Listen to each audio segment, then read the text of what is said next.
One of the lasting tragedies of nearly 4 decades of war and instability in Afghanistan is the ongoing refugee crisis, with an estimated 7 million Afghans still living in neighboring Pakistan and Iran.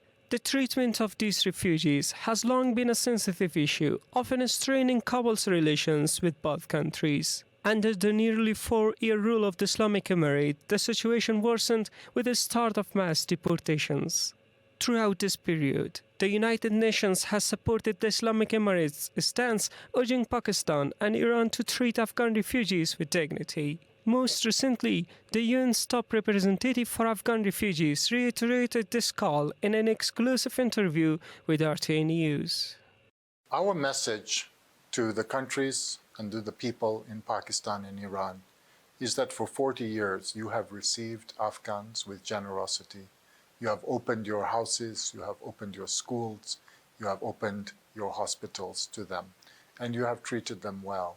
Now, treat them with dignity. Continue to extend the hand of brotherhood to the Afghans, and our main request to both countries is for those who want to return, we welcome them home.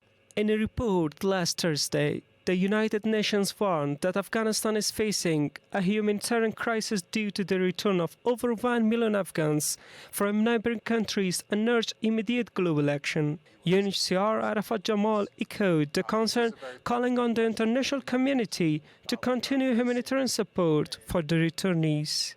Of course, there are challenges. The main challenge is that the authorities in Kabul are not recognized. They are de facto. This means that they are subject to a series of restrictions, and so are we, which often makes it difficult to work. However, our position as United Nations is to engage in a continuing dialogue with the de facto authorities. In response to a question about the conduct of the Islamic Emirate institutions toward returnees and their handling of the refugee crisis, Arafat Jamal said, "The most positive thing I would say, having worked in Afghanistan for a year, is that everybody in this country, from the de facto authorities to the person in the street, is very warm, generous, and welcoming to their citizens who are coming back home. I have not seen a single Afghan." According to the latest UNHCR data, 3.5 million Afghan refugees have returned from Iran and Pakistan since 2023, with over 1 million returning this year alone, a trend that United Nations says is deeply concerning.